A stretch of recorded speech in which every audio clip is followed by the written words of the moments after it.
Hey everyone, I'm Ashleigh Banfield, and this is Drop Dead Serious. And I wanted to do an episode to bring you up to speed, if you're not already, on what the prosecutors in California believe David, the singer who spells his name D4vd, what they allege he did to his underage girlfriend, Celeste Rivas Hernandez. Because if you get your hands on this people's briefing, and I have to call it a people's briefing. It's not an affidavit. It's not a charging document. It's none of those things. It is a briefing paper that the DA in California has put together for the judge in advance of a preliminary hearing for David. And, you already know he's David Anthony Burke, but he goes by David, D4vd. So for purposes of this podcast, that's what I'm calling him. Anyway, finally, we know the narrative. Finally, we know what the police have and what they allege this guy did to this poor young girl, this child who was only 14 when she met her death and had her 15th birthday rotting in the front trunk of his Tesla.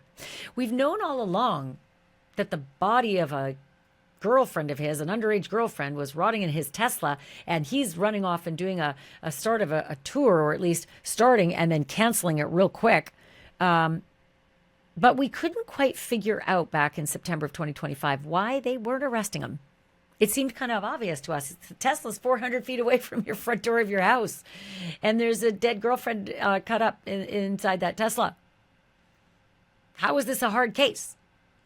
Well, in some ways it isn't. It's just unbelievably obvious. And in some ways it might be. So what I wanted to do for you today is actually go through this specifics. What do they have? And then talk to somebody who knows a lot more about the business of prosecuting criminals than I do, especially in California, and that's Matt Murphy. He's been a regular guest of mine, and he's one of my favorites as well. So Matt is a former homicide prosecutor, and he was in Orange County. And he's literally written the book on murder. It's called The Book of Murder. So yeah, Matt knows a thing or two about why there may have been this long 7-month delay between finding Celeste's body in that tow yard, right, where the car had been towed, to putting David Anthony Burke in handcuffs. And he's got some really good information on that, and I wanted to share that with you. He's got a couple of new podcasts, too. He's doing a podcast with my friend Mark Garagos, and guess what? I'm going to talk to Mark Garagos about this case as well to see the other side of where David Anthony Burke, David the singer, may actually be able to fight this, and why this big, long pause in between finding Celeste's body and putting David in cuffs might actually mean trouble for the prosecution. I know it's hard to believe once I tell you what I'm about to tell you. But anyway, so stay tuned, because when you hear what Matt Murphy has to say, he's thrilled about this. He's loving every minute of all the legal machinations, all the behind the scenes, the strategy, the spider web weaving. It's really, really cool. Some of it's kind of dry and sort of, legal procedure, but it makes sense when he explains it as to what their process really was in trying to snare David into their web and get an indictment that might actually stick, get a charge, get a conviction that might actually stick. So let me start here. It's laid out kind of as a storybook. I hate to say it that way, but it really is.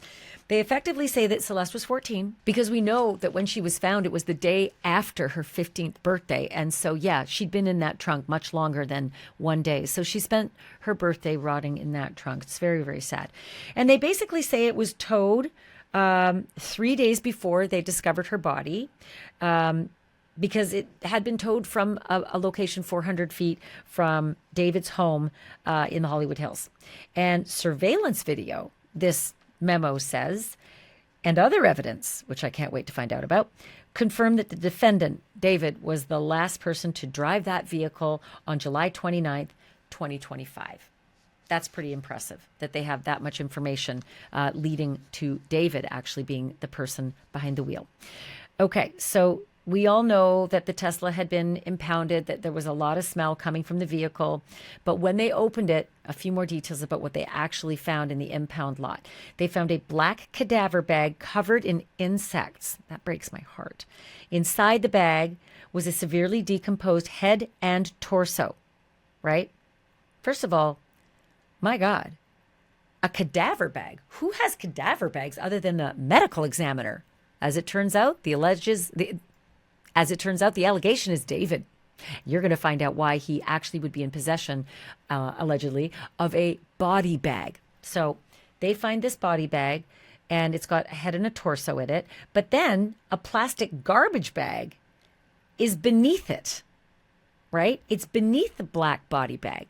And inside the garbage bags, right, plastic garbage bag,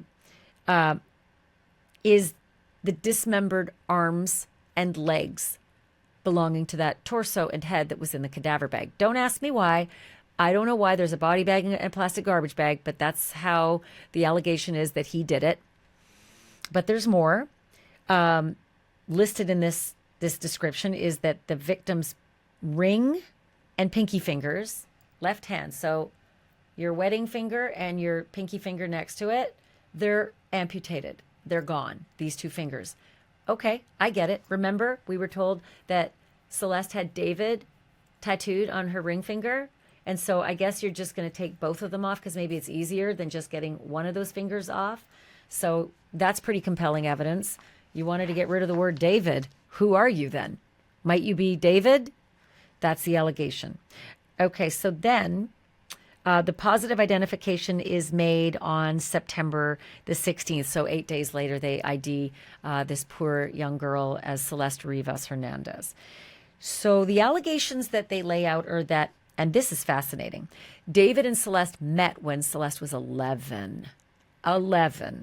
January 2022. If you do the math, David at that time would have been about 16 and already starting his, internet music career. So 16, and he's meeting a girl who's 11. Nonetheless, this goes on to say the sexual relationship began in November of 2023. So at this point, she's a year and a half older. She's actually just turned 13 because she had her birthday in September. So yeah, she's a freshly turned 13-year-old middle schooler. The defendant at this point is 18. So now we're getting into the territory that's breaking the law. So the sexual relationship, they say, she's 13, he's 18. She just turned. And 3 months later, her family reports her missing because apparently they say she's spending so much time up in the Hollywood Hills with this guy. They're pissed off about it, right? Understandably. Then, not long after that, this is all actually in the same timeline, right? So Feb 24, she runs away, and it's 3 months after the sexual relationship allegedly begins. Feb 24 as well, parents are angry. They get her back home and they take away her telephone. They confiscate her phone. Feb 24, same month, law enforcement says that David surreptitiously got a burner phone for her and paid somebody $1,000 to give her that phone. Wow, that's a lot. That's pretty indicting. Paid somebody in her hometown where she lives with her parents, or should be living with her parents, to give her that burner phone so that they could continue to communicate all throughout 2024.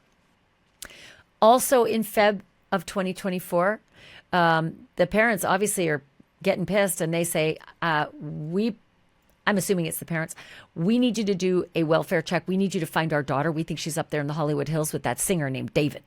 And he's an adult and she's a child.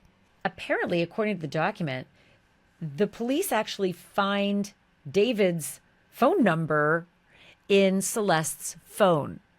So they call him. And they don't just call him because when they call him, he says, I haven't spoken to her since Feb 13 or 14 in 2024, right? So that's days ago. I haven't spoken to her in days. So they go to his house. They made the phone call, but now they decide, I think we need to go there, going to do an actual welfare check. And when they get to his home in the Hollywood Hills, he says to them, I didn't know she was 13. Did not know that. And not only that, I have not seen her much because I only met her one time in person. I've only met that girl one time in person in November of 2023. This is what this allegation says against David when they're at the welfare check at his home in the Hollywood Hills. Because, they're looking for a runaway. He says, yeah, I didn't know she was 13. And frankly, I didn't know she was a minor. I'd only met her once in person, November of 2023. Coincidentally, I think you remember me saying 2023 was when the allegations are that they began their sexual relationship. So that may not be true. And if that is the case, if these allegations are true, maybe there'll be more charges of lying to the police and obstructing justice. Because that's what that is, when you tell the police a lie. So weirdly, even though David is telling this welfare check police officer, I don't know what you're talking about. Really don't know much about her. Only met her once in person, back in November 2023. 2 days later, Celeste is home. Who told her to go home 2 days after that? Coincidence? Maybe. Then it's after that the allegations here say he drove to Lake Elsinore. David drove to Lake Elsinore and paid a junior high school student in Celeste's class $1,000 to give her a cell phone that he himself had purchased so that they could stay in contact. And apparently that happens all throughout the year 2024. And they say that Celeste spent a significant amount of time visiting with the defendant, including summer weekends at his home in the Hollywood Hills and traveling with him to Las Vegas and London and even Texas to meet his family. She's 13, bro. It is hard to believe. There are text messages in this memorandum that allege there are references between David and Celeste of sex and pregnancy and abortion and the use of Plan B emergency contraceptive, as well as explicit photographs documenting and corroborating what's alleged to be a sexual relationship between the two of them. So that's important, right? Because if you're trying to allege sex, if you weren't there to witness it, how else do you prove it? Well, with text messages and pregnancy, abortion, Plan B, all these things, that discussion doesn't come up if you're not actually doing it, right? If you're not actually having sex, it doesn't come up necessarily. Then in November of 2024, the defendant and the victim broke up. Celeste and David broke up, according to this, but continued to communicate, and the text messages suggest the sexual relationship continued as well. Then we get to April 23rd, which we've wondered when it was Celeste actually died, and the investigators say they pinned it to April 23rd, and there's a good reason for that. All of her cellular activity ceased on that day. That's a good indication. I don't think she was going to a monastery to contemplate life at age 13, 14, right? 14 years old, everything stops. No more communications from her phone. But the night before, something very telling happened. And let me just get you up to speed. The prior night, April 22nd, 2025, the defendant and the victim engaged in a lengthy argument described in detail in their text messages. The messages revealed the victim's jealousy over defendant David's relationship with other women, as defendant led her to believe that they had a future together. This memorandum continues. She became extremely upset and threatened to disclose damaging information about her relationship with the defendant, to end his career and destroy his life. Coincidentally, defendant's first studio album was due to be released April 25th, in just 3 days. He had an emerging multi-million-dollar career already in progress. He had multiple product endorsements, which were highly profitable. So you can see where this, briefing is going. Basically, she's angry. He's apparently having relationships with other girls. They've broken up, but they still continue on all their business and communications. And she's now saying, I'm mad. I don't like that. So I'm going to tell on you because I'm underage. You're not. It could ruin you completely. So that, again, is on April the 22nd. And you know what? I want to tell you about something you may have forgotten from 7 months ago. We have seen video of Twitch live streams with David and Celeste.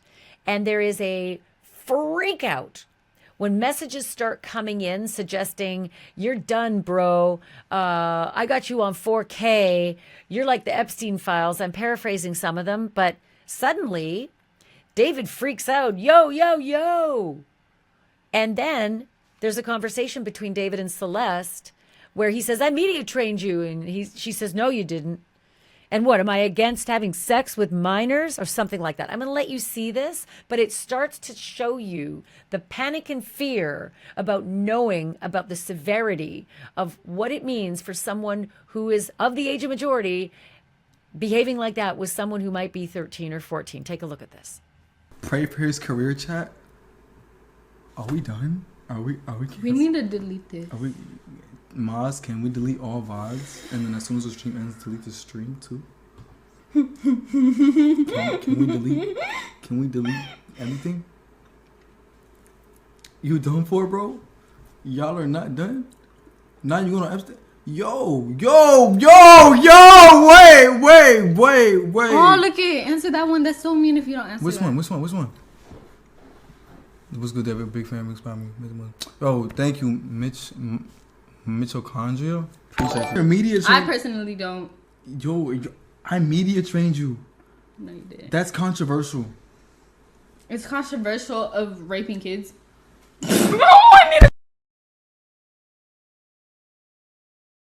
Really good. Okay, It's been a good one. Bye. Bye, guys. Mwah. Wow, that's interesting. Certainly in retrospect of all these charges and knowledge of the law and how old she actually is, why would you freak out like that? Why would you freak out and then hit your mute button? Okay, let's keep going, shall we? Because this is extraordinarily informative. This episode is brought to you by Wild Grain. If you love really good fresh bread, but you don't have time to hunt down a bakery, this is honestly one of the easiest food subscriptions I've tried. Wild Grain sends baked from frozen sourdough breads, pastries, and even fresh pasta straight to your door. Everything is made with simple ingredients that you can actually pronounce, so it tastes incredible and it's easier on your tummy. Best part is you just pop it in the oven, no thawing, no prep, and in about 25 minutes, your kitchen smells like a bakery. And don't just take my word for it. They have over 40,000 five-star reviews and have been voted the best food subscription box by USA Today for 3 years in a row. For a limited time, Wild Grain is offering my listeners $30 off your first box plus free croissants for life when you go to wildgrain.com/Banfield to start your subscription today. That's $30 off your first box and free croissants for life at wildgrain.com/Banfield, or just use the promo code Banfield at checkout. So again, there's this big argument on the 22nd of April. And the next night, on the 23rd of April, the police say at 8:40 p.m., April 23rd, defendant sent an Uber to transport the victim from her Lake Elsinore home to his residence. I'm assuming that's where her parents are. Maybe she's home at this point with her parents at this time. And the allegation is he's basically bringing her to the Hollywood Hills the night after their big argument and her threat that she's going to ruin his career just, 3 days before he's got his first big studio album dropping. The allegation says they communicated before and during her Uber ride, which dropped her off at defendant's Hollywood Hills home at about 10:10 p.m. Important time. At approximately 10:30 p.m., defendant sent text messages to the victim inquiring where she was. Well, she's already arrived 20 minutes prior at your home. Why are you sending text messages to her 20 minutes after she's gotten to your home? You're about to find out what they allege happened in those 20 minutes, and it is jaw-dropping. The allegation here is that the people, meaning the government, the DA, the police, believe that he's sending these messages because he's already killed her. He killed her when she walked in the door at 10:10 when she was dropped off by the Uber. The allegation is that he's covering his tracks and pretending that he's reaching out to her. Where are you? Hey, what's up? Let's talk. Whatever the messages are. They're saying that this is a big old cover-up. You killed her, and now you want to make it look like, you had no idea where she was. You're calling her to find out where she is. You're texting her. What's up, girl? Right? That's what the allegation is. But they say by the time these texts go out at 10:30, she's already dead. Knowing he had to silence the victim before she ruined his music career, as she had threatened, very soon after her arrival at his home, defendant stabbed the victim to death multiple times and stood by while she bled out. So this is quick. Uber drops her off at 10:10. Front door's right there. Takes about 8 seconds, maybe 5 seconds to get from the door of the Uber to the front door. The allegation is he's lying in wait and he's ready to kill her the moment she walks in the door. And by 10:30, she's dead and he's texting to make it look like he didn't know anything about where she is. So the allegation goes.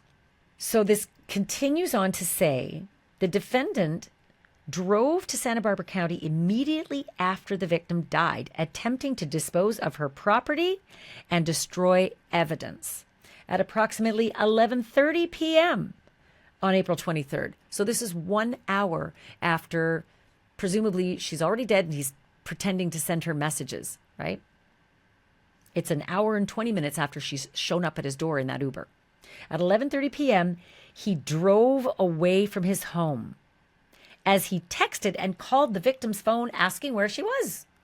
Calling, texting, where are you, girl? All the while, she's dead.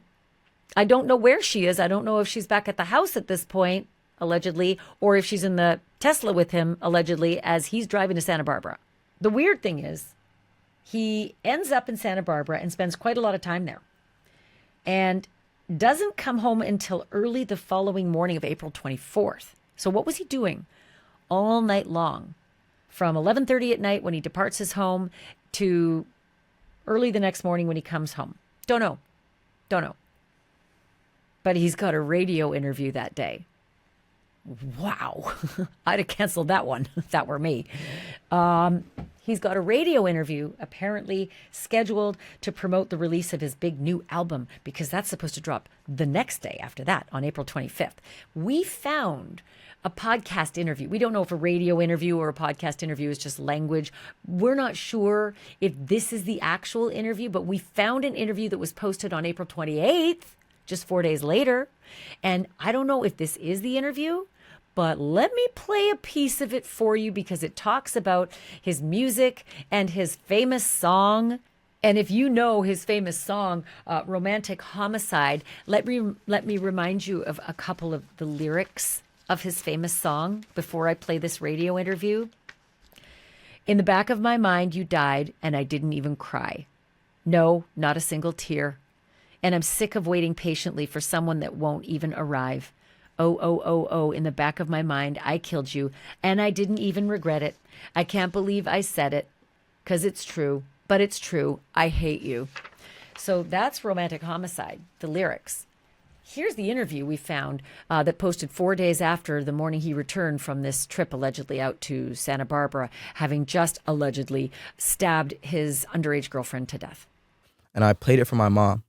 And whenever my mom hates something, I know it's cool. Like when I used to get up and get dressed for school in the morning, I put on this cool fit. She would like, take that off, put on a suit or something like that. You know, I knew it was cool if she hated it.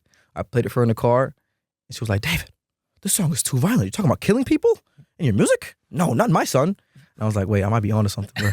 So I dropped it right after that. And it went crazy. TikTok, viral, 1 million views overnight. I was like, oh yeah, we cooking, boy. We cooking, boy. So, well, your mom was right, David.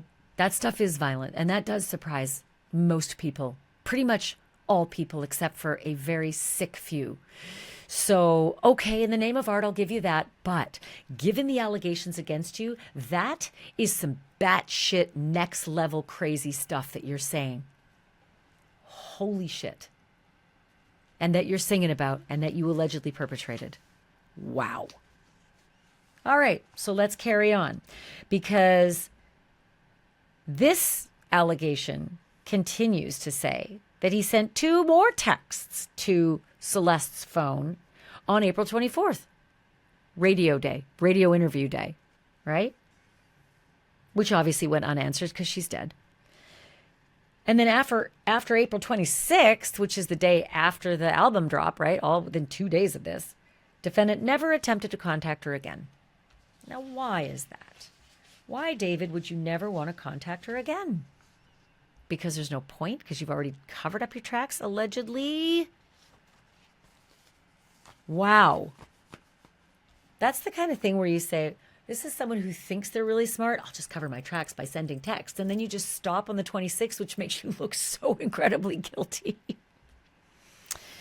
So here's what happens after that, because this gets even more macabre and disgusting.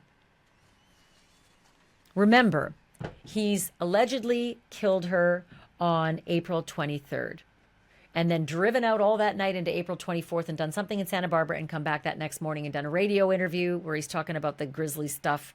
And then April 25th, the next day, album drops. April 26th, a couple more texts to make it look like I'm still looking for you. Where are you, girl? And then that's it. Never talk to her again. But other things happened after that date. He purchased a whole bunch of things. I'm actually going to talk about things he purchased on May 1st, right? Because that's like another week later. But before I do that, I do want to tell you that he did do something, allegedly, on the day that he was ordering the Uber and having Celeste come over. He ordered something from Home Depot and had it delivered by Postmates. And if you've ever used Postmates, you know it's kind of like you can call and have it delivered right away. You don't have to wait for Amazon a couple of days, whatever. You can call them, and like Uber Eats, it's coming to your door. And wouldn't you know what it was that he ordered from Home Depot on the day that he's sending the Uber to pick up Celeste? A shovel. Again, allegedly, it's David. That's what the memorandum says, right? That is what this incredible briefing says. So he's getting a shovel delivered, like Uber Eats. He's having a shovel delivered to his house that exact time that he's having Celeste come over. And then maybe that's the business in Santa Barbara, but the shovel was just like, bro, this is a pain. This is hard. I don't want to do this. I don't know. Why'd you get the shovel? What'd you do with the shovel? Why'd you come back and you still apparently have Celeste's body in your Tesla? Maybe the shovel wasn't going to do the trick. Who knows? But then on May 1st, David ordered, allegedly, from Amazon, 2 chainsaws to be delivered to his home. 4 days later, on May 5th, he ordered and Amazon delivered a body bag. Holy shit. Who orders a body bag on Amazon and has it delivered to your actual home? According to this incredible briefing, David does. Not just a body bag, y'all. Heavy-duty laundry bags and a blue inflatable pool. He does this under a fake name, Victoria Mendez. And on May 8th, this is just 3 days later, he returns to the same area in Santa Barbara County that he went on the 23rd/24th.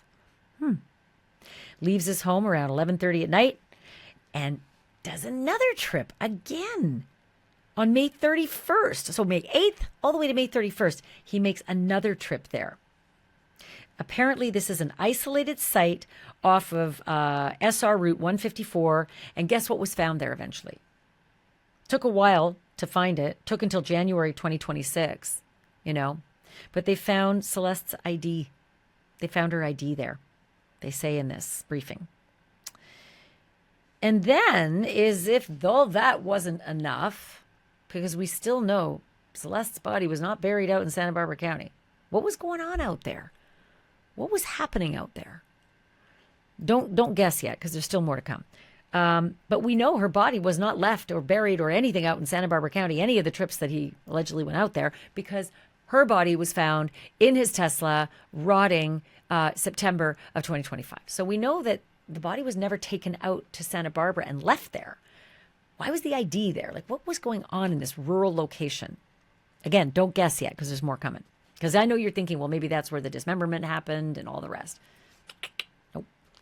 Not according to this. So on July 7th, right? So we've gone from May 31st, he's gone back out to Santa Barbara. Maybe he left the body out there. Maybe. Because he's trying to figure out what to do. But in any case, on July 7th, this document suggests the defendant ordered and Amazon delivered a burn cage to his home. And you know that Steve Fisher, the private investigator, was in that home and saw the burn cage. We put it on the air. We put it on this podcast like, Jesus, who has a burn cage in their home when they live in the middle of the Hollywood Hills? You're not out burning brush, you know? It's not like a rural property. That burn cage was in that home. So he's ordered and Amazon delivers a burn cage and uses the same fake name, Victoria Mendez.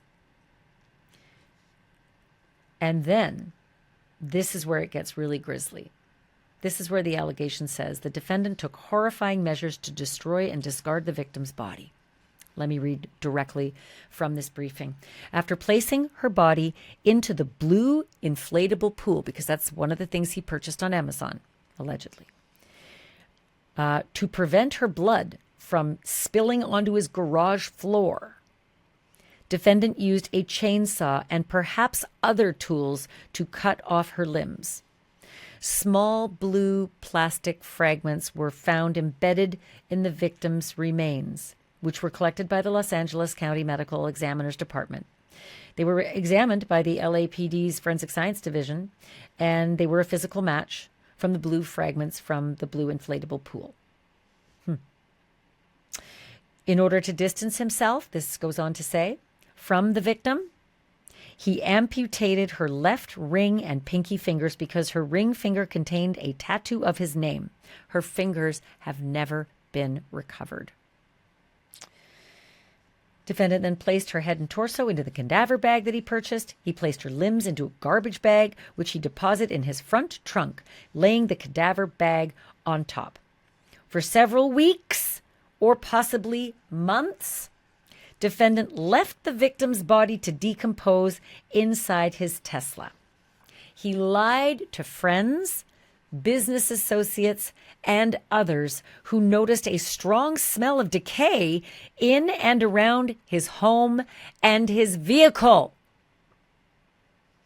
Okay, can I just stop for a second? You have a body rotting inside your Tesla, inside your garage, at your home. People are noticing the smell, and you're just going about business, allegedly? Holy shit. Who are you? And again, if all this is true, how fucking dumb are you? Okay, let's go on. Before leaving on his concert tour at the end of July, he parked his Tesla on the street around the corner from his home. This is like 400 feet away. Like, this is going to help? You got business to do. You got your concert tour and all the rest to deal with. So like, I just got to put this thing on the back burner for a bit, but I don't want to do it in my garage because what if someone opens the frunk and sees it? So I better just park it on the street where maybe the wind will carry the smell away and no one will ever notice the car parked on the street with the smell of decomposing human remains inside. Again, dolt and sick motherfucker. I'm going to add that to it too, if this is true. The LAPD, of course, we all know, served a search warrant on the defendant's home in the Hollywood Hills. We saw that happening. We saw them coming out with boxes of stuff inside the garage.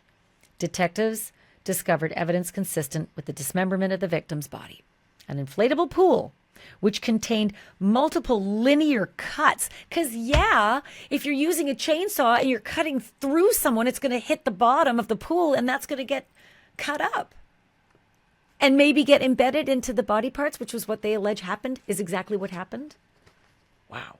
Several biological samples, which tested positive for blood, were collected within the garage. DNA analysis determined the various samples matched the victims. On December 9th, 2025, the medical examiner ruled the victim's death a homicide caused by 2 penetrating injuries to the torso. So there's your murder, right?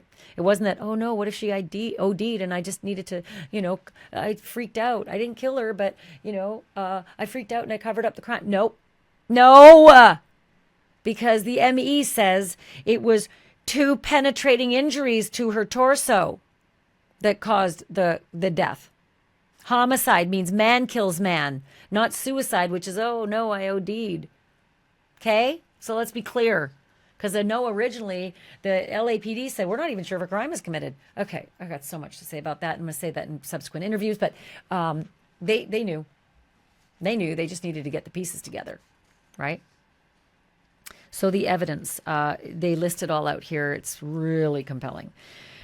Description of photographs depicting the victim naked, as well as while she was engaged with the defendant in sexual activity when she was only 13.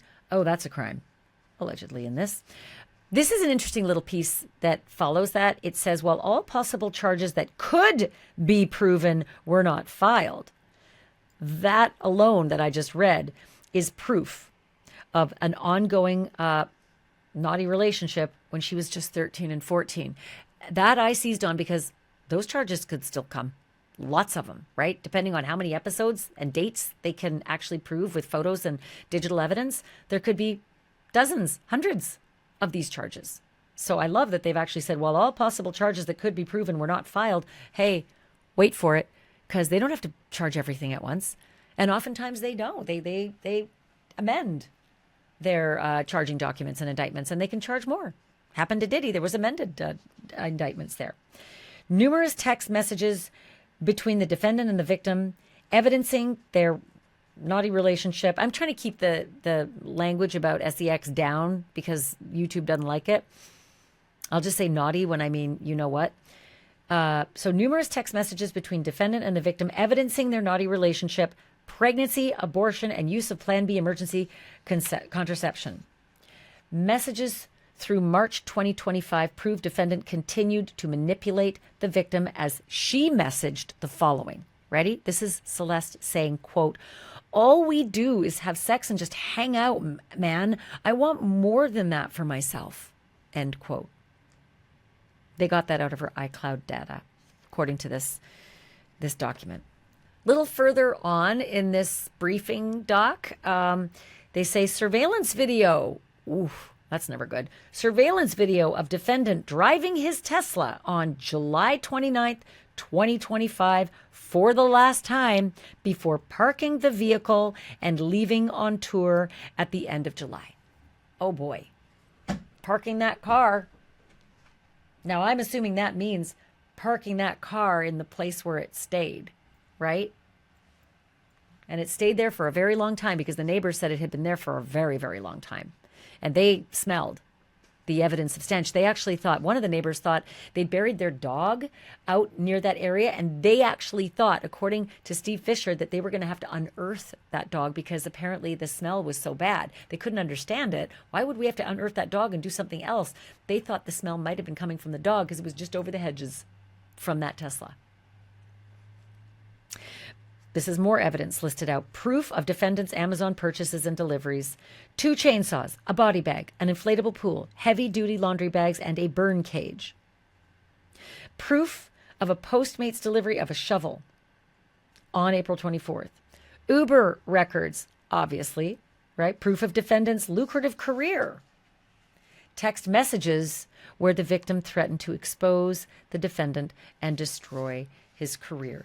And wouldn't you know it, TMZ unearthed the Twitch stream of all Twitch streams. It's David and a couple of his pals, I guess, associates, colleagues, whatever.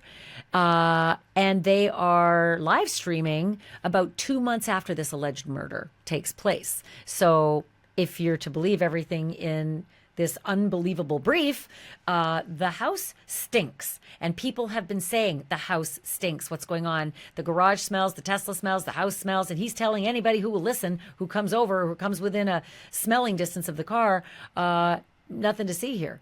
And guess what? He actually brings up this topic in this Twitch stream. Again, this is from TMZ. Oh, wait, let me empty out my pills for me. Can you put this in the bag too? Unless you don't mind. Can you put... Oh, his nails are in the bag. You, bro. I'm looking at your packing, bro. Go f yourself. I don't even get paid, guys. I'm not even getting paid for this bullshit, bro. This, bro. F all y'all, dead ass. Oh. Now, do we make up? Yeah. ABC. Oh, yeah, moisture. apologize in advance for the way my bathroom smelled. I took a shit like 2 hours ago. I don't care. I just took it. Another one? Tight shit. That's what I'm talking about. That's what I'm talking about. Yo, I had to go. You wanna join us? Look at my wall. Wow. Wow. You just offered that up. That sorry about the way my bathroom smells. I just took a shit in there and they're all joking about it. But the guy, I'm not sure if that's Neo. I thought I heard the girl say Neo, but we know that he's got a friend named Neo who got into some trouble with the grand jury and not showing up. I don't know if this is him or not, but he gave that look at the end of this whole thing about, hey, sorry about how it smells in there. Just took a shit. I don't know if that's, wow, that language is inappropriate. I doubt it because of the way he himself is talking. Or, whoa, dude, I know what that is. And I can't believe you're saying it's typical bathroom smells. Take a look again. Look at my wall. So, yeah, I mean, you be the judge, but wow, TMZ, good unearthing. Great stuff. I have a feeling that may make its way into the case. So, you probably already know this if you're a true crime fan, or if you follow Court TV or podcasts like mine or Law and Crime or anything, or Nancy Grace or any of that. You probably know that there is a term that we use frequently for stuff that is like the stuff in here. Bad facts. Bad facts. I'm going to go a little further and say these are horrendous facts for David. David Burke has Everest to climb to get out of this shithole. This is bad. But it's not totally insurmountable. And I know you're saying, what, are you kidding me? That sounds like everything all tied up with a little Christmas bow on it. Maybe not. And a lot of people are making a lot of hay about the fact that it took 7 months to charge him when this stuff is all readily available. Like, you had all this stuff? What on earth? I know, because I've covered a lot of cases with way less than this that get charged in a week, right? So that's interesting. There may be some there. And also, the way he eventually got arrested. The DA didn't charge him and then the police went and arrested him. It was the other way around. Like, the police arrested him first, and that's kind of unusual. And everybody was trying to figure out what's going on here. But there is somebody who knows a lot about the machinations of all of this and why all those little dates and times of when they arrested and when they didn't, and why such a long period of time between all this evidence and the eventual arrest, and why the police arrest before the DA actually had a chance to charge. Well, there are reasons, and they're good reasons. Like, they make a lot of sense when you hear from Matt Murphy, because Matt Murphy was in the business of prosecuting homicide in California. So I had a very, very long conversation with him, not just about the oh my God factor, and we go through the oh my God factor, but also the technical, and why it was like, and I'll just describe it this way, why it was like Matt Murphy saying they were playing chess and David was playing tiddlywinks. Like, that's kind of the description of the conversation you're about to hear. So here, without further ado, is Matt Murphy, not only former homicide prosecutor in California, but also the author of The Book of Murder. Matt, it's good to have you. Man, oh man, I think of people like you when I read details like this. What was your first impression when you saw this briefing document? Well, okay, so I've got a little bit of an inside angle on this one, and also it's kind of funny. This is the first time I've ever been on TMZ, and Harvey Levin had me on, and this was right after the LAPD arrested him, and he was actually really nice when I was on the show, and I'm doing a podcast now with Mark Garagos, who also has a podcast with Harvey Levin, so we were talking a little bit about that, and their take on it was, hey, there must be some big fracture here between LAPD and the LADA's office, right? Because they did this arrest, and for people that that don't know how it works, there's two different functions for a grand jury in the state of California. One is your traditional, like what you see on TV, grand jury. You go in, you present evidence, and you ask for an indictment. But in California, you can also convene what's known as an investigative grand jury, and they convened 3 of them over the course. And remember, right when this happened, how there were all those people that were screaming, how come he's not under arrest yet? How come he's not under arrest yet? What the LADA's office did, and this is advanced level stuff. They convened an investigative grand jury, and the importance of that is when you have if you have people that are almost certainly in the know that don't want to talk. The police show up at your door and they knock and say, hey, we want to interview you about this murder that we think your associate or your friend or your family member was involved in. Will you talk to us? The law says you don't have to do it. So in investigations like this, it's very common, Ashleigh, as you know, for people to say, pound sand, I'm going to get a lawyer, I'm not going to cooperate. And given what we know now, just jumping ahead for a second, anybody who do that in this case sucks as a human being. Okay, but let me go back. So what you do with an investigative grand jury is you can actually force them to talk. And I've done this before, where you bring them in and you bring down the presiding judge, and it's usually the presiding judge of the county, and you force upon them what's known as use immunity. And that means that their normal right against self-incrimination under the Fifth Amendment, you say, hey, judge, I'm granting him use immunity. This witness will not be prosecuted for anything that they say in this proceeding. We reserve the right to still prosecute them for other evidence that we get elsewhere on them, but for the purpose of this, they have no right to self-incrimination because we agree under this law, we can't use anything or any derivative of what they say against them. But they can, by the way, just let me break in for a second there. Use immunity is only for this issue. Anything else, though, their words can be used against them some other time. Okay. And not to get too deep in the weeds here, but I think your audience is up for this. So there's two kinds of immunity. There's use immunity like that, which is, hey, it's in federal court, they call it queen for a day. You tell us everything you know. We will not prosecute you based on what you tell us today or what we learn as a result of what you tell us today, the derivatives of what you say. The other kind of immunity is immunity. And if anybody, for the audience, anybody ever offers you immunity, like flat out, it's called transactional immunity, take it, confess to toilet papering the gym when you're in high school because you will get legal carte blanche on everything you say. But it's very rare. In my career, I offered that 2 times. So you think they did this in this case, is that these grand juries that were convened to investigate offered use immunity to all the people who had, zippers over their mouths, and then they finally squawked? No, they didn't offer it. And that's what's so, for lack of a better term, just so awesome about what the LAD's office did here. They forced it on them. So you have a reluctant witness, and you put them in there, and they sit down, and that is an intimidating room. You sit down, especially in LA, because it's Orange County was like a basement under the courthouse. In LA, it's an intense place, and they're staring at, I think, 24 grand jurors who want to know what happened, and you issue a grand jury subpoena, you bring them in, the presiding judge comes in and says, I'm ordering you to answer these questions, and they talk, this is really advanced level stuff. And the attorney is Beth Silverman. I don't know her personally, but this is actually how I would have done it. And I could not be more impressed. And what they did is they took their time. They didn't let anybody make them rush. And on TMZ, I told Harvey Levin, I'm like, and his take was, there's a problem. And I'm like, nope, I really don't think so. And I'm glad I was right. But Nathan Hochman is the new DA of LA, and that guy is the real deal. And I can tell you this would not have happened under George Gascon. This is a professional prosecutor giving the support for his professional prosecutors to do stuff like this. And they took their time. They did not bow to public pressure, and they have revealed this. And another thing I want to talk about real quick, that the moment when David's attorney got up there in court, remember that last week? And it's like, he didn't do this.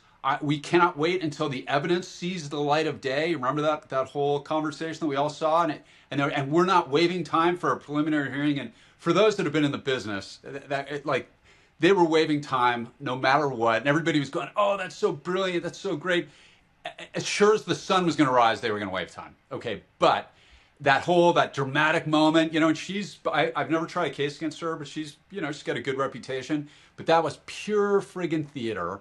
And then the DA did something else that you never, ever see. So when the defense is up criticizing the DA's office and going, we can't wait for the truth to come out, they filed a brief, which is where all the information you just covered came from.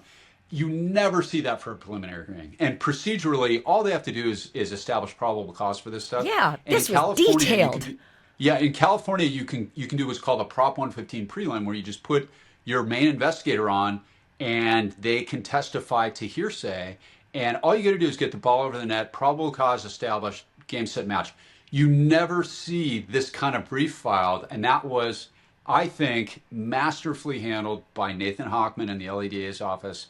And I got no dog in the fight here, and I don't know this prosecutor. That's what people voted for when they elected that guy, and they released all this information, and now we know. And I'll say another thing, not to cut you off. Let me just roll it for a second. I have over and over again, you'll have these murder cases, Ashleigh, where you've got somebody, and they will, when people don't know how much work went into it. And remember, grand jury's secret, so we don't have those transcripts yet.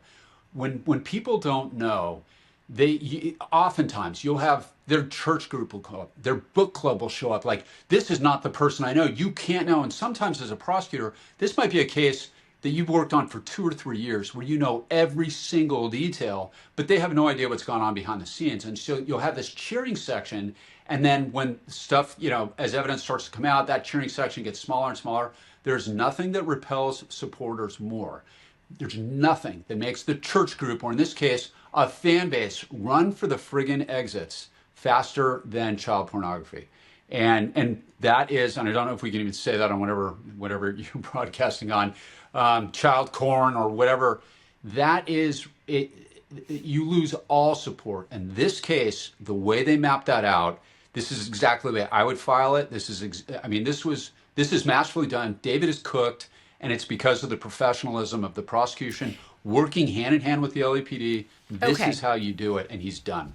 Let me ask you this, because just looking at the evidence, the physical evidence and the digital evidence, and the usual suspects of evidence and investigative product, I personally couldn't really understand why there was this need for 7 months of 3 grand juries and delay and an unusual charging process.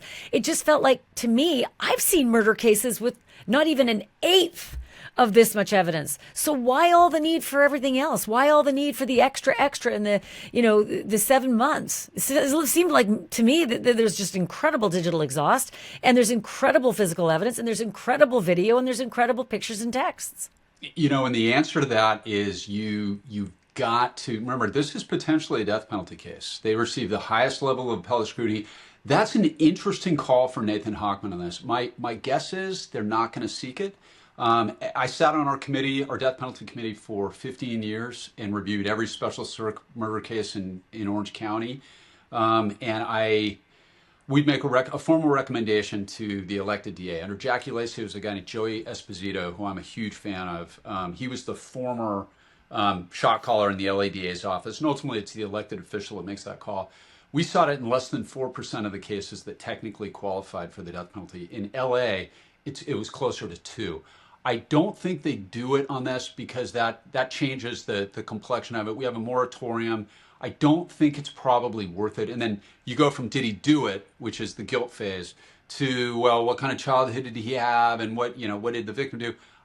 My guess is they don't seek it. But that said, this case will still receive the highest level of appellate scrutiny. And we're talking about downtown LA, and you're talking about a very famous young man that you have to make sure that you have an exhaustive amount of evidence. And the reason they took their time on it, and the reason that it was professionally done the way it was, at the end of the day, this family and this girl, and that's what she was a girl. She was 14 when she was murdered, but he started sexually abusing her at least when she was 13, if not younger. And I've heard people say he started dating her. You don't date a 13-year-old, not in the state of California. That's Section 288 of the California Penal Code. That's child molestation. That's sexual abuse of a child, and that's one of the things that they filed in there. But that's why you do it this way. This is you don't rush to it. He wasn't a flight risk. He had no place to go. He's doing his tour or whatever. You keep an eye on him. And this was it wasn't a random child that he murdered. He had a relationship with her, so I think they made the calculus that long. Let me ask you that about that because, and again, these are all allegations not proven yet in a court of law, but of course, the length of time, I always wonder if they're making him feel comfortable, tickling wires, getting him to do what, young men of that age will often do. And that is eventually brag or confide in someone. And maybe there's a wiretap that will catch that. Is that possible that that's what this long lag in event to arrest might have been? No doubt that that's a component to it. But also remember, this stuff, the 3 investigative grand juries means people, the term is holding their mud. They were, at the beginning, I guarantee there were people that had critical information in this investigation that were not giving it up. I also wouldn't be surprised if in the 3 investigative grand juries, if some of these witnesses were called back based on additional things in the investigation.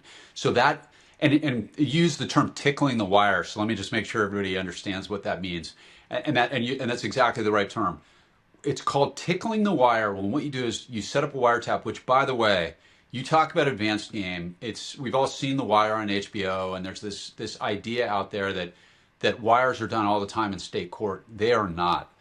Going up on a wire is a huge deal. It has a whole that it's so invasive, and it has such a there's such privacy concerns with people that aren't subjects to the investigation that you have to be really you have to go through an entirely different part of the procedure. There's so many hoops you got to jump through. Super judicious. You have no idea. Super judicious, yeah. So, yeah, a ton of stuff, and you're very limited, and you can only listen for a certain period of time.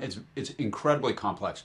However, tickling the wire is when you go through that exhaustive process. I hated doing wires on my cases. Hate it because it was so exhaustive, and you almost never got anything out of them. But what you do is once it's finally set up, then you go and you knock on the door of the person that you want to listen to. You knock on the door of the sycophant that's hanging on to the guy that you think might know something. You knock on the door of somebody in his professional circle that you think might know something. You knock and say, hey, we've got some information. We really want to interview you. And then that's called tickling the wire. And then you sit back and you see who they call. And or you see who he calls after getting that information, or you send a text message. There's a million different things that police do to get people talking, and then you listen to what they have to say. You kind of for lack of a better way to describe it, you kind of freak them out a little, and then see who they call for help, exactly, and right. see who they call and explain their problem suddenly to. That's exactly right. And the thing is, when you got a guy like this that he knows he's under the spotlight of suspicion.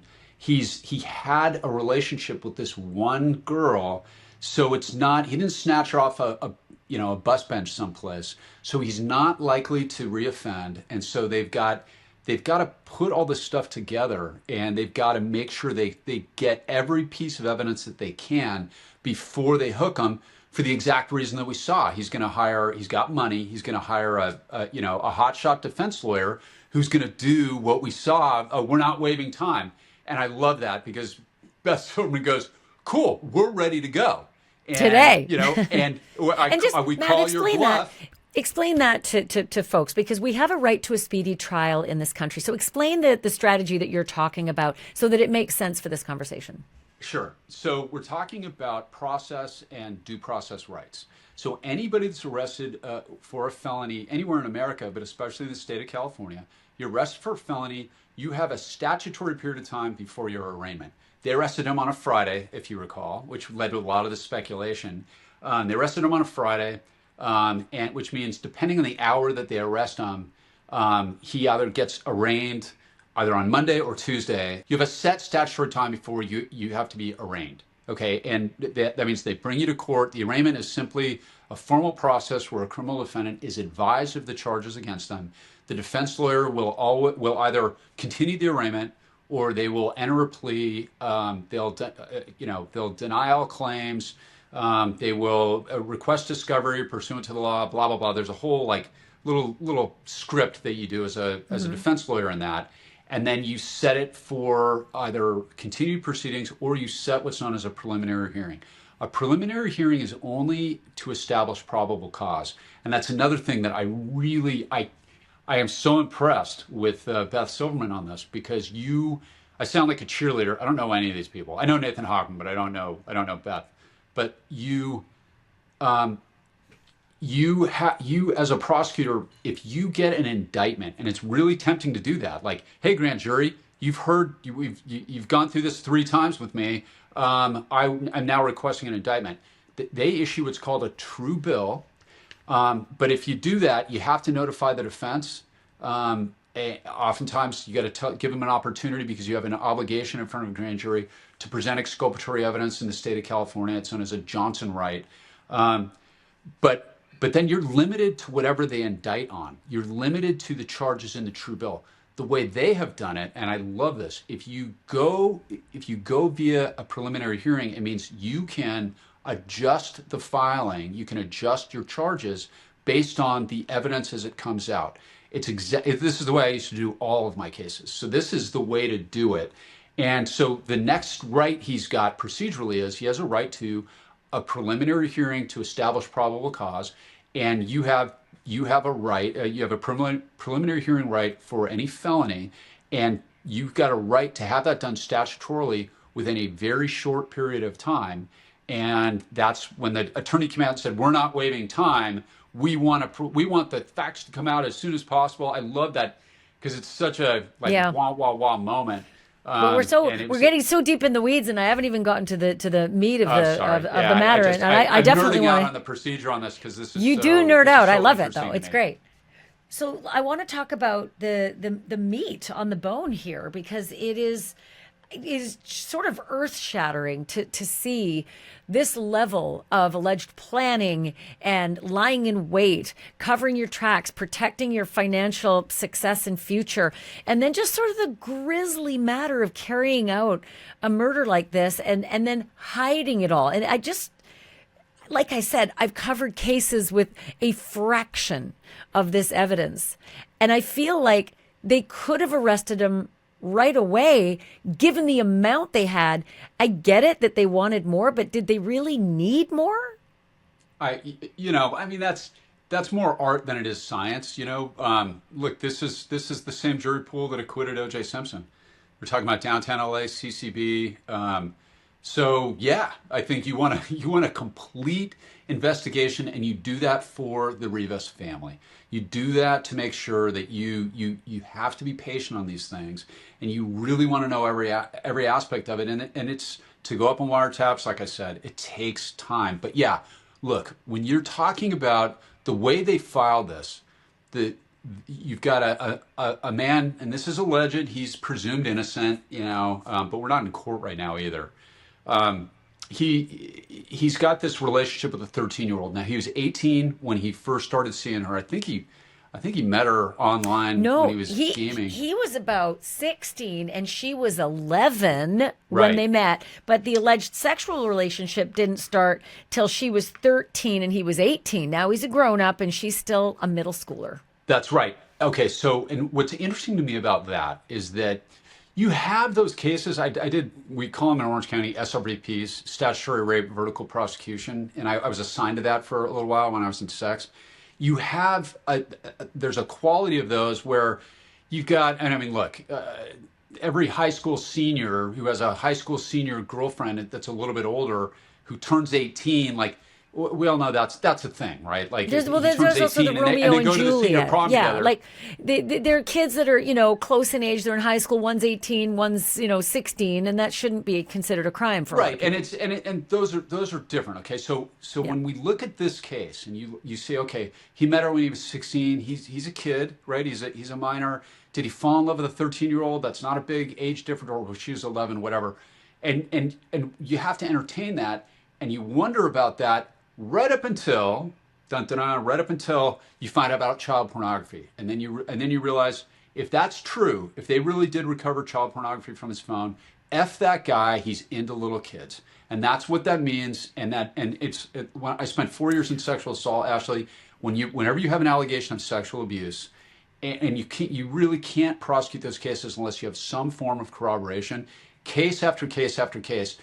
If you got into the phone of that high school senior that we talked about, or his computer, you're not going to find any kiddie porn in that. Well, I want to be really clear. We don't know what kind of allegation there is of child porn. What we know is that he's charged with lewd, lascivious acts with a minor under 14, and that there are photographs allegedly of Celeste naked on his phone, and there are images and videos of them engaging in sex. So by definition, that's that would be the child, I'll say corn just to make sure I don't get knocked off YouTube. But yeah, so I'm not sure that there's anybody else. We've heard There might not be. allegations of other minors who've complained that they were with them in that way. There might not be, but when Nathan Hochman came out and announced that in response, I think, to what the defense did, when they came in and said, we can't wait for all this to come out, and they said, cool, well, here you go. I interpreted that, and you're right. It hasn't been made public, and these are images that we will never see, and we never should see, whatever they are.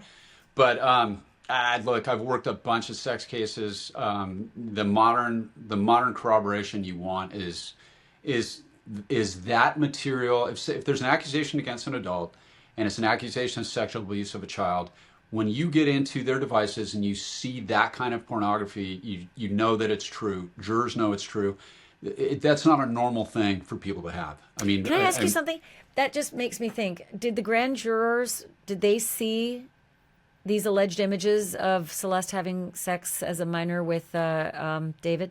We don't Would know. they? Okay, it's secret. The I know, grand but jury would they? proceedings Like are what I'm secret. saying is, generally speaking, would grand jurors see those kinds of images? It depends on when they got his devices, and that's something I don't know. Was this material taken off the phone that he had on him during his arrest? I know they got into don't know. all of his stuff. They got iCloud photos, they got a lot of things, but I guess my question is, we're never going to see them, and that's clear and that's obvious. But Right. let's just say in a potential murder trial, will jurors see those Yes. images and those videos? They will. They will Yes. have to see They will all of it. They will absolutely see those. And what another thing that's interesting is, and you raise a really good point here. We don't know what they are. We don't know if it involves other minors. It might just be her, which satisfies all the statutes. Even if somehow he were able to, pull off a Hail Mary here and get the world's worst jury, which ain't going to happen, I can tell you right now. But even if they did, the possession of that material alone, federally, you could do.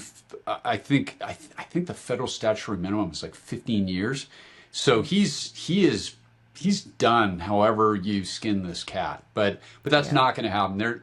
They can introduce the continuous sexual abuse of a minor is 288.5 of the California Penal Code, and I've done those cases too, and that is no joke. And that type of material will come in to prove that, especially if it's images that show her. Can you charge somebody with that crime at a state level, and then go ahead and charge them again with that same crime at a state? That's not a double jeopardy if you're going to do a state and a federal? Number one, yes, you can. It's called the Petite Rule. Yes, you can prosecute somebody twice, once in state, once in federal, if they're depending on the charge. But if you notice, they didn't charge him. And again, if I'm right here, it's brilliant the way they did. They didn't charge him with possession of child pornography. Right. They charged him with continuous sexual abuse of a minor, for which that will be admitted as evidence. Right. But what that does is that removes that issue. So now it's feds can served up for the feds to take it they're walking with a net now, and the feds can still do it, and probably will in this case. Interesting. So this was professionally done. I mean, So, this is Matt, the way it's supposed to be done. Even if he skates on the first-degree murder with special circumstances, which would be life, no parole, or death penalty, he could be looking at a lengthy state set of charges for the lewd lascivious acts with a minor under 14, and then Potentially life, yeah. And I don't even know Potentially life how in many. federal Right. prison. Exactly, because I don't even know how many instances they found on the phone. There could be Right, we don't know. dozens. This is a years-long relationship, allegedly. So he could Right. be put away for life, even if he skates on murder. Yeah, and I wasn't a federal prosecutor, so I haven't prosecuted one of these federally. I'm sure there's a way that they could soup it up to get a life sentence out of this, considering So- what he's charged with doing. But another really interesting thing about this, Ashleigh, is when you, you look at when you investigate murder cases like this, or you prosecute murder cases like this, you've got this. He does this. There's a saying in the law: never commit a felony to cover up for a misdemeanor. Right. So, as the allegation goes, and what it appears they found on the cloud, right, is that she's going to rat him out for this inappropriate sexual relationship, and he's about to release this album, right? So he kills her to shut her up, which is where the witness charge comes in. but you go through this. He, gets online, which is incredibly stupid to do. And he uses like an alias, but it goes to his house. How do they connect to the dots with the burn cage and the chainsaws, 2 chainsaws, and the kiddie pool, which is there's a really dark humor connection there. Kiddie pool. And it's, I don't know, my twisted brain, like, I just think he cut her up in a kiddie pool. For anybody that's ever been to a scene, by the way, where a body has been dismembered, the idea that he thinks he's going to not have viscera everywhere, and I could tell you a really super dark story about a scene like that with the feds, if you want me to. But anyway, he goes through all this. He knows how much trouble he's in. He kills her to avoid, being ratted out. And then he gets 90% of the way there, and he leaves her in his freaking trunk. It's like, I can't it's the stupidest thing ever. And that's a Tesla, and they have a thing called an EDR in Teslas. That's an electronic data recorder. And when all the crazies were burning the Tesla dealerships and keying the Teslas, that was going on for a while. Maybe they're all getting caught on the Tesla cams. And they kept getting caught because there's cameras all over Teslas. I guarantee, Ashleigh, that the person who parked that car, that's in the EDR, that's already been downloaded, and I'll bet you it's David. And well, if it's not interesting. You have to acknowledge, you have to turn that on. It's not just automatic. You have to enable that as the owner of the Tesla. I don't know that that's where the images are saying we have him on surveillance, being the last person to drive that car and park it. But I do know that Steve Fisher, the investigation expert, the PI, I believe he got surveillance video from a home nearby that actually showed that. So, I mean, it does defy logic, other than I think there's a freak out potentially happening. He needs to get his business done, and he needs to get that stinking car out of the garage, because the allegations in this description are that friends and business associates and people who are visiting are complaining about the smell of the car in the garage. And so I think he's still trying to maybe perhaps use the burn unit or the burn cage. He's still trying to figure out, how do I get rid of the body? But I'm busy. I still have to get my music tour kicked off. So I'll park that over there for a while, and hopefully the wind will keep everything masked. Yeah, I mean, but that's the allegedly thing, right? It's like it's 90% taking care of what he needs to take care of in his mind, and then you blow it in the 9th inning. Like she'd run away from home multiple times. And I don't want to coach anybody on how to get rid of a body, but if you can dump somebody in the chaparral in California, I can't tell you how many of those cases I've had, Ashley, where the coyotes and the animals get to them. It's called being scavenged, and there'd be nothing left of her in 3 or 4 days. She would be a skeleton. You could do that in Hollywood. I had cases where bodies were dumped in Hollywood where there's nothing left after a couple of days. Literally it's skulls and bones. I still can't figure out the Santa Barbara County trips. Like, the allegation is that April 22, they have a fight. April 23, he lures her over to, with the Uber, sends the Uber. That's when they say she's dead, because her messages all stop. All phone calls and messaging stop April 23. Then that night, she's supposed to arrive at 10 o'clock at night in the Uber, but I think at 11:30 or almost midnight, he's allegedly on his way in the Tesla to Santa Barbara County, spending almost all night there and coming back on now the 24th to do his radio interview. He comes back home in the morning of the 24th and then goes out and does his radio interview, and the album drops the next day on the 25th. What is happening in Santa Barbara that you've come home and you still have the body? And if the dismemberment and everything happened in the garage, what was happening in Santa Barbara? Because that's where they found her ID. So I'm mixed up about that. There's two parts to that. Number one, he's trying to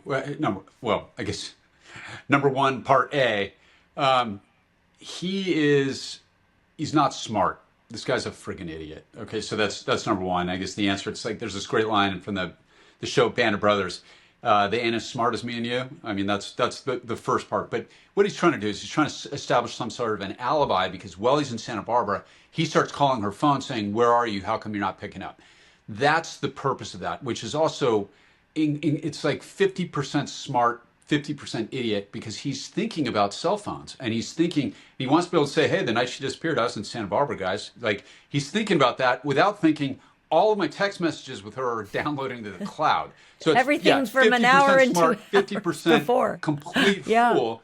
But also the amount of areas. I went to UCSB, so the amount of rural canyons and dirt roads and places that he could have, like, I mean, a shallow grave in one of those places, her body would never have been recovered, and they'd have to be looking at this whole thing as a missing body case, which complicates it. You know, you can still prosecute those cases. I did a bunch, but it complicates it. But all he really need to do is dump her in a canyon someplace. And so that's what he's trying to do. He's trying to establish an alibi. The second part about that is really interesting to me is he's about to drop this album. And he's got a bunch of hangers on. He's a very successful singer. He's up and coming. He's got fans. He's got other people in the music business. And remember, anybody, and I'm not suggesting for 1 second here that anybody did, but anybody who's aware of what happened to Celeste Rivas, who helps him, that's a crime in the state of California. In almost every state besides California, you can be sentenced to 50% of whatever they did as an accessory after the fact. California's different. Wow. You can only do, it's a 36-month maximum. It's called a PC-32. It's accessory after the fact. You can do 18 months and stay in prison for something like that. So well, Matt, now that you say anybody that, in his world, and I think we're going to see Okay. a bunch of immunity offers when this thing comes around from the people. maybe this is the Santa Barbara thing. So, because this is what I'm wondering. None of the chopping up has happened yet because you haven't even ordered the chainsaws in the baby pool yet. That comes a few days later in May. So at that night, Celeste is a body. I don't know if she's in the Tesla going to Santa Barbara. I don't know if he's only going to Santa Barbara to do what you say, meaning I don't even know what you're talking about. I was in Santa Barbara calling her. She wasn't answering. Or if he's meeting with someone there to say, oh my God, what do? I need a cleaner. Because he returns to Santa Barbara a couple times, right? And that's where they ultimately find her ID. But the allegation is that the dismemberment, et cetera, happened in the garage. And then the body bags and the garbage bags are just in the Tesla for potentially weeks or months in his garage while friends and associates and folks in the house are complaining about the smell. It just doesn't make any sense. Yeah, he's... this is one of the many reasons why this guy is done, because he is stupid. My old investigator, Larry Montgomery, who was born on the planet Earth, Ashleigh, to solve murder cases, he used to say that killers are dice throwers; they're not chess players. And this is a really good example of that. Or there's another old adage that you hear: we don't catch the smart ones, you know. And I don't want to be glib, and I don't want to take away from the investigative work that we've seen. This is professional, and this, I mean, for 4 years in LA County, we didn't see anything like this because of the administration. And you know, a parallel to this, Ashleigh, this is where we are seeing the opposite of this is in the Savannah Guthrie case. Okay, leadership matters in criminal prosecution and investigations. It is incredibly important. Experience and leadership really, really counts. It's important for morale. But when you're talking about assembling a case like this, Nathan Hochman gave his deputy, Beth Silverman, the support and the ability to go out and do this and to take her time despite getting heat in the media. And I cannot tell you how impressed I am by that, because this is not the way it happens. Savannah Guthrie's mom, Nancy Guthrie, is missing today because Chris Nanos is terrible. But more importantly than that, we're seeing it in this case. The top law enforcement official of Pima County is a woman named Laura Conover. She's the DA. She was a lifetime criminal defense lawyer, was elected in 2020. She's never prosecuted a murder. She's never worked a task force with the FBI. She has no idea how any of that stuff works. And that's why Savannah Guthrie's mom is still missing today, because we have no professionals working that case. FBI, wonderful, them aside, it's a Pima County case. This is the opposite of that. This is when you get the DA, the elected DA, giving his prosecutor the resources that she needs and a collaborative working relationship with the investigating agency, the LAPD. This is how cases are done professionally. This is also a target-rich environment. I mean, like, literally, this was almost like shooting fish in a barrel when you look at everything they got. The cell phone records, the text messages, the photographs, and again, all allegations. However, They've gathered things from her cloud, from his cloud. They've got photos, they say, of her naked and them engaging in that illegal, sexual behavior. They've got the kiddie pool that's got the blue fragments embedded in her remains. They've got the chainsaws, the burn cage, all being ordered under a fake name to his home. They've got the Tesla information. They've got the phone calls that are made right after she's already arrived at his house. He's calling her and suggesting, why aren't you calling me back? I don't know where you are, and I'm trying to establish the fact that I'm not with you. I mean, and then suddenly on the 26th, which is just 2 days later, he never makes another phone call to her again. He never tries to reach her again. There's no contact between them again. So again, I look at this just like just the digital trail alone was just so simple. But I will say this. When you have a digital trail, sometimes you don't know whose hands are on the devices. Is that the trouble with this case if you're thinking as your adversary, which would be the defense attorney for him? Well, I've done cases like that, as you know, like my Daniel Wozniak case. The killer actually took his victim's cell phone and used it to lure somebody else, Julie Kibushi, a second victim, to his first victim's home, murdered her to make it look like the first guy did it. So you're absolutely right. That's the thing. In this case, I don't think so, because he's the one that stands to lose here. He's about to drop the album, and she's threatening to expose him. And I think, remember, every one of these cases is a collage. They're all collages of evidence, and it's the big picture. It's the tiny little details. You put them all together, you take a step back, and you look at every piece of evidence in light of every other piece of evidence. So like the drives to Santa Barbara, where's her ID found? Okay, we call that a clue.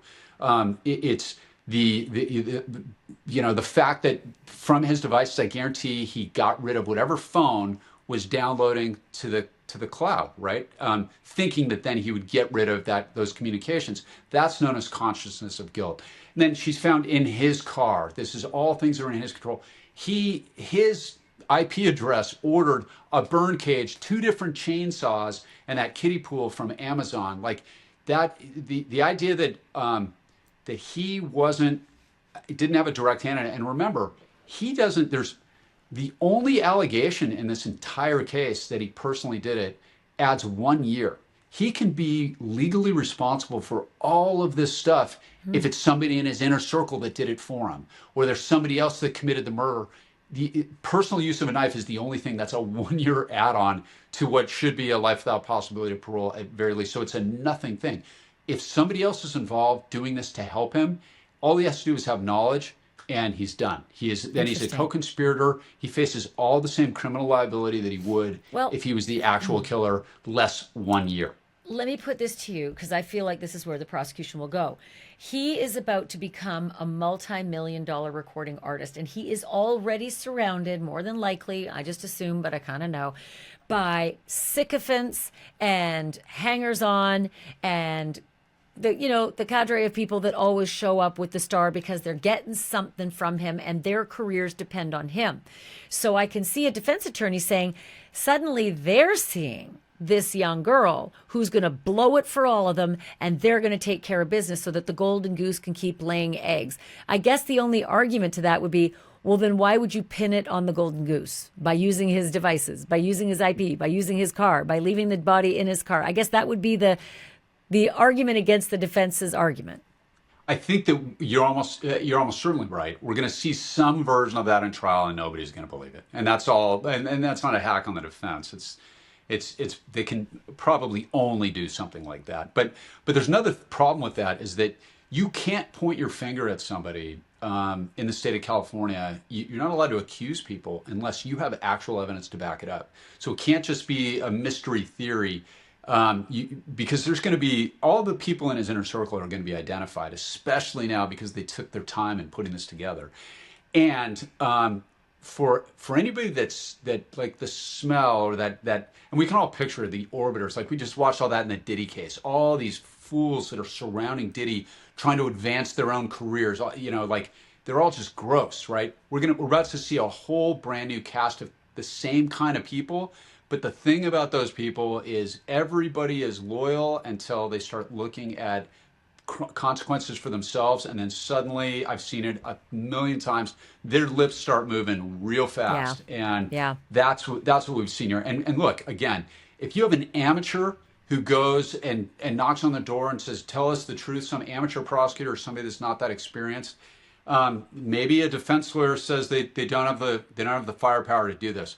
When Beth Silverman comes in and she's got 3 investigative grand juries and you don't know what they got yet, and that is as a defense lawyer representing either somebody, one of the also rans or one of his orbiters, you have your come to Jesus conversation with them and you say, buddy, you are the first person on that witness bus, and if you freaking lie once, you're going to prison and I'm going to fire you. That's the conversation that you have. And like the real professional defense lawyers, there's a guy named John Barnett in Orange County he is like one of the most effective gunslingers I've ever seen. I used to go and I probably shouldn't say this, but when I was prosecuting big murder cases, we used to call it visiting the Oracle. He's got this house overlooking Laguna Beach, and I would go and pick his brain on strategy, like especially when I was up against a really good defense lawyer. Like, John, what are they going to do here?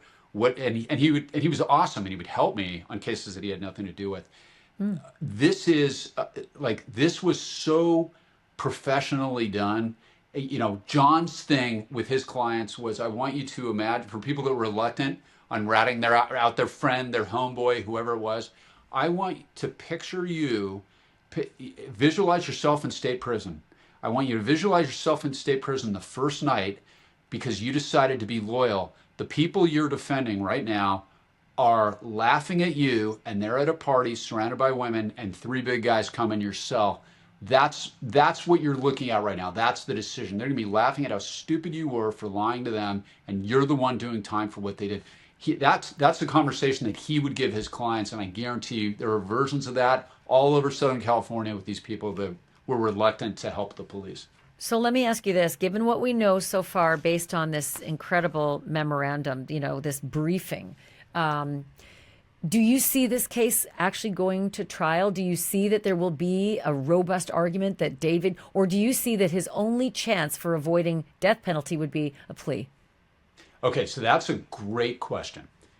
The death penalty it's interesting. In Southern California, there's this idea, and it happens in other states where they will allege the death penalty with the idea of doing what's called extracting a plea, where they'll allege death and then they come in and they leverage. It's leverage, right?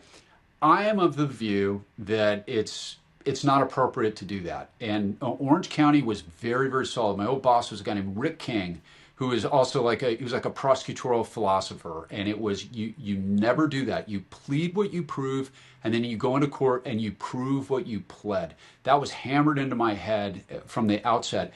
And in Orange County, we never did that. If you have a second degree murder, you file it you pursue it as a second degree murder. You never pursue it as a first or allege a special circumstance to extract a second degree murder plea. If it's a second degree murder, you file it as a second degree murder, you pursue it as a second degree murder, and you argue to the jury that it's a second degree murder. And one of the things, it's critically important, everybody needs to understand, prosecutors have to believe to the bottom of their soul in the efficacy and the truth of everything that they're doing. They're different than other kinds of lawyers. You don't do that. It's not, and I do some civil cases now, Ashleigh, where you do these mediations and you come in and you see these lawyers, I want $100 million. And that's stupid. On a case that's worth $1 million, you don't and you see it all the time. It is anathema to everything that I learned as a prosecutor. I've never once in my career stood up in front of a judge or jury and said a single word that I did not firmly believe to be true. So if you think it's a voluntary manslaughter, you go in and you say it's a voluntary manslaughter, and I'm not giving you a deal. I think, and I don't know what Nathan Hochman is going to do in his decision, but my dealings with him, that is an ethical guy, and that used to be the philosophy under Jackie Lacey. Again, this guy, Joey Esposito, who used to make the call for Jackie Lacey, I've talked to him about this. His philosophy on that was exactly the same as ours. It's improper to extract a plea like that. But let's just say, so I don't see it happening. I don't see it happening. if we have a death penalty for the worst of the worst, these are the details that I think would qualify for the worst of the worst. And so if you're not charging it as a death penalty, I don't really know what would you charge for death penalty. So do you see this one being charged and being prosecuted as a death penalty case? It's a close one. My guess, having no inside scoop on how this decision's going down, my guess is no. If I'm on the committee on this one, and for the penalty phase, it's divided into two parts. You have the guilt phase, and then you have the penalty phase. The penalty phase, you have a thing called K factor in the state of California. You have the seriousness of the circumstances, which here are, it's 12s on a 10 scale, right? It's as bad as it gets. You have other crimes of violence. He's got 0. You have other felony convictions. Again, you got 0. The age of the defendant, he's a young guy. You have an emotional situation where she is, according to the cloud information, she's going to rat him out. She's going to, so all of those factors go into what does a jury do in weighing the aggravating circumstances, which are really, really bad, but there's a bunch of missing parts, that you see in serial killer cases or certain other kinds of cases versus, the mitigating factors. And that's what a jury's job is. On this one, a young man starting his career, he's emotional, and then he's also really dumb. Honestly, this is one I probably go against it, not because of the horror of what he did, because there's no fate bad enough for him in my mind, but you don't want to go into a penalty phase and lose it because the families really emotionally link themselves to the outcome. For the Rivas family, I would not want them to go through that entire process. Just have a jury come in and give them LWOP. I would want to make this quick, or nothing about this is going to be quick. This is going to go on for years. I would want to make it clean. I wouldn't want to put them through that if I wasn't sure of the outcome.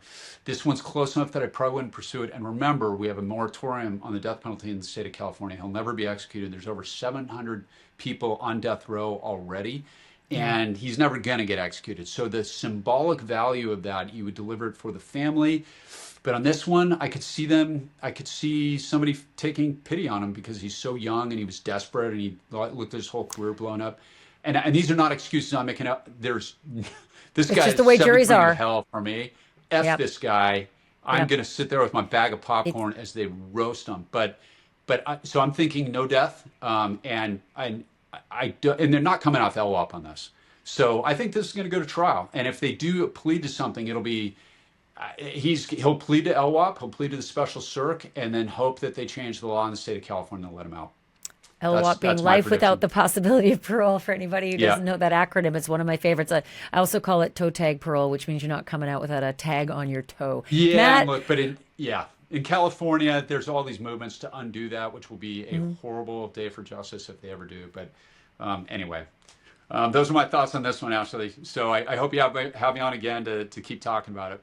So appreciate this, and I will be calling you again. And I know I'm like 32 seconds until you got to go. So I appreciate it. Thanks, Matt. Okay, thank you. Talk soon. My great thanks to Matt Murphy. Boy, I always love my conversations with him, and I think you do too, because I read your comments, and you guys really like him because he's smart and he knows what he's talking about. But I will be fascinated to follow along with this case and have Matt jump in every so often as we learn more in the discovery process. I hope it's not gagged. Let's all do like a collective woosah on that. But super appreciative of his insight. Coming up in the following episodes, I do want to tell you that I am going to be doing a deep dive into some of the evidence that a private investigator named Steve Fisher was able to see with his own eyes and actually unearth with his own smarts that he was not able to really talk about up until this all dropped in our laps, all this ugly awfulness, this incredible briefing. So he's going to join me to talk about stuff he laid eyes on, that burn cage. I remember he got inside that house in the Hollywood Hills, and lo and behold, he's looking at the actual burn cage that's sitting there in David's, rental home. So he's going to talk about all the things that he wasn't able to talk about before. And I cannot wait because he's been a really good guest up until now. And I think it's going to get even better because now he's a little bit more free to speak. Also, I encourage you to like, thank you if you do, and subscribe, because I don't want you to miss these episodes. And I'm also continuing my investigation in the Bahamas on the disappearance of Lynette Hooker, where she is, where they might find her, I hope one day, soon, and what is going to happen with Brian Hooker, because I am unearthing a lot of stuff there as well. It's just that lots of stuff is coming in at once, and I didn't want you to miss these details about the case against David Burke. For now, though, thank you so much for listening. Thank you so much for watching. Don't forget, like, subscribe, and join our little club as well. Members get exclusive content. They get to ask me personal questions and questions about these cases, and we do have a lot of fun during those Ask Me Anything episodes and meetings, so I encourage you to do so. Also, send me a tip. I have a tip line, dropdeadseriousinfo@gmail.com. Easy, dropdeadseriousinfo@gmail.com. Send me your tips about the David case. Send me your tips about Bahamas or any other case that's on your mind. If you got photos, if you got video, if you got something you think is important, by all means, send it my way. Thanks so much, everyone, again. And remember, truth isn't just serious, it's drop dead serious.